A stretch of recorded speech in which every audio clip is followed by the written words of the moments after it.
Hello दोस्तों, स्वागत है आपका आपके अपने YouTube चैनल सरकारी योजना में। आप अगर इस चैनल पर नए हैं तो चैनल को सब्सक्राइब ज़रूर करें। चलिए शुरू करते हैं आज की वीडियो। 12वीं पास के लिए सीधी भर्ती, यहाँ देखें संपूर्ण जानकारी। राज्य के जो बेरोजगार युवा पंचायती राज भर्ती के आने की राह देख रहे हैं, तो उनका इंतजार जल्द ही खत्म होने वाला है। इसके अंतर्गत हजारों पदों के लिए नोटिफिकेशन जल्द ही आने वाला है, लेकिन अभी तक विभाग की तरफ से कोई भी घोषणा नहीं आई है, तो इसलिए आपको थोड़ा सा और इंतजार करना पड़ सकता है। अगर आप लंबे समय से राजस्थान पंचायती राज भर्ती की प्रतीक्षा कर रहे हैं, तो सारी जानकारी पाने के लिए हमारे आज के इस वीडियो को पूरा देखें। हम आज आपको पंचायती राज भर्ती से जुड़ी हुई सभी अहम बातों की जानकारी विस्तार पूर्वक देने वाले हैं, जो आपके लिए काफी उपयोगी रहेंगी। तो सभी महत्वपूर्ण बातें जानने के लिए हमारे साथ अंत तक बने रहें और जानें पंचायती राज भर्ती से संबंधित विशेष जानकारी। पंचायती राज भर्ती 2024। राज्य के युवा बस यही जानना चाहते हैं कि आखिर पंचायती राज भर्ती कब आएगी। तो इस सवाल का जवाब यही है कि ऐसी संभावना है कि जल्द ही इस भर्ती को लेकर आधिकारिक घोषणा आ सकती है, लेकिन संबंधित विभाग ने अभी सही तिथि के बारे में जानकारी नहीं दी है, इसलिए भर्ती कब आएगी इसके बारे में कुछ नहीं कहा जा सकता। यहाँ बता दें कि इस भर्ती के अंतर्गत अनेकों पदों के लिए नोटिफिकेशन आएगा, जैसे कि अकाउंट असिस्टेंट, जेएन, डेवलपमेंट ऑफिसर, कंप्यूटर इंस्ट्रक्टर इत्यादि। इसके लिए कुल भर्ती 6000 पदों पर की जाएंगी, इसलिए उम्मीदवार अपनी इच्छा और रुचि के अनुसार अपना आवेदन दे सकते हैं। पंचायती राज भर्ती के लिए आवेदन फीस। पंचायती राज भर्ती के लिए अभ्यर्थियों को अपनी श्रेणी के अनुसार आवेदन फीस भी जमा करनी होगी। जानकारी के लिए बता दें कि जो कैंडिडेट जनरल कैटेगरी के हैं, उन्हें आवेदन शुल्क के रूप में 450 रुपए का ऑनलाइन भुगतान करना होगा।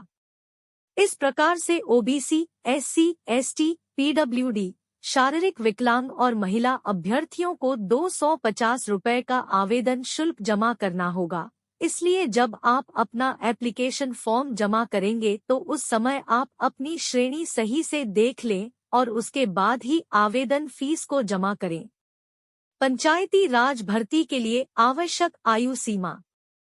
राजस्थान राज्य के जो इच्छुक उम्मीदवार पंचायती राज भर्ती के लिए आवेदन देना चाहते हैं, तो उनकी आयु कम से कम 18 साल तक होनी चाहिए। वहीं आवेदक की अधिकतम आयु सीमा 40 वर्ष तक होनी अनिवार्य है। जो लोग किसी आरक्षित वर्ग से संबंध रखते हैं, तो ऐसे में उन्हें अधिकतम आयु सीमा में सरकार के नियम अनुसार छूट प्रदान की जाएगी। पंचायती राज भर्ती के लिए शैक्षिक योग्यता। पंचायती राज भर्ती के लिए जो भी उम्मीदवार आवेदन देने के इच्छुक है, तो जरूरी है कि उन्होंने किसी मान्यता प्राप्त बोर्ड से 12वीं क्लास पास की हो। इसके अलावा जिन अभ्यर्थियों ने ग्रेजुएशन किया है, वे भी इस भर्ती के लिए अपना आवेदन दे सकते हैं। पंचायती राज भर्ती हेतु चयन प्रक्रिया।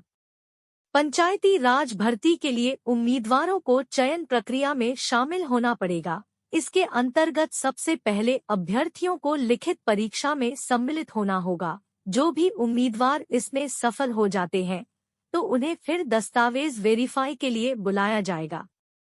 इस तरह से फिर जिन अभ्यर्थियों के दस्तावेजों को सफलतापूर्वक सत्यापित कर लिया जाएगा, फिर उन्हें अगले चरण के लिए योग्य माना जाएगा।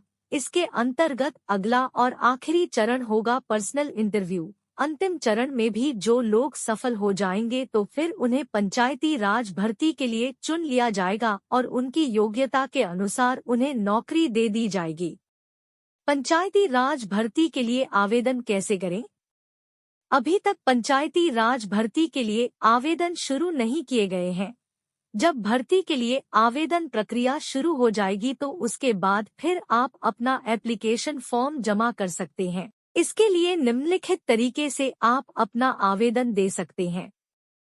सबसे पहले आपको पर जाना होगा पंचायती राज भर्ती की आधिकारिक वेबसाइट वेबसाइट ओपन करने के बाद आपको होम पेज पर रिक्रूटमेंट का विकल्प ढूंढकर उस पर क्लिक करना है। क्लिक करने के तुरंत बाद ही आपके सामने एक दूसरा पेज आएगा जहां पर आपको राजस्थान पंचायती राज रिक्रूटमेंट 2023 लिखा हुआ दिखाई देगा। इस लिंक के ऊपर क्लिक कर दें। अब आपके सामने स्क्रीन पर एप्लीकेशन फॉर्म खुलकर आ जाएगा। इसमें आपसे कुछ जानकारी पूछी जाएगी जो आपको बिल्कुल सही तरह से दर्ज करनी है। आवेदन फॉर्म को भरने के बाद फिर आपको अपना पासपोर्ट साइज फोटोग्राफ अपलोड करना है और साथ ही अपने हस्ताक्षर भी अपलोड करने हैं। इस सारी प्रक्रिया को करने के बाद फिर आप अपनी श्रेणी के हिसाब से एप्लीकेशन फीस का भुगतान कर दें। अब आपको अपना फॉर्म सबमिट करने के लिए सबमिट के बटन को दबा देना है और सबसे आखिर में इसका एक प्रिंट आउट निकालकर अपने पास सुरक्षित रख लें।